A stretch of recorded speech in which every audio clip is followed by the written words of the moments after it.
Mark సువార్త 11వ అధ్యాయము 6వ వచనం నుంచి 11వ వచనం వరకు అందరం కలిసి చదువుదాం. ఈ సంగతిని అందరం చదువుదాం. అందుకు శిష్యులు యేసు ఆజ్ఞాపించినట్లు వారితో చెప్పగా వారు పోనిచ్చిరి. వారు ఆ గాడిద పిల్లను యేసునొద్దకు తోలుకొని వచ్చి తమ బట్టలు దానిపై వేయగా ఆయన దాని మీద కూర్చుండెను. అనేకులు తమ బట్టలను దారి పొడుగున పరిచిరి, కొందరు తాము పొలములలో నరికిన కొమ్మలను పరిచిరి.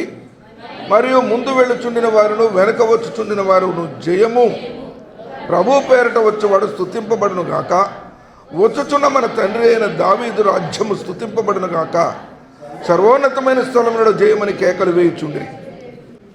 ఆయన యెరూషలేమునకు వచ్చి దేవాలయంలో ప్రవేశించి చుట్టూ సమస్తమును చూచి సాయంకాలమైనందున 12 మందితో కూడా బేతనియకు వెళ్ళెను.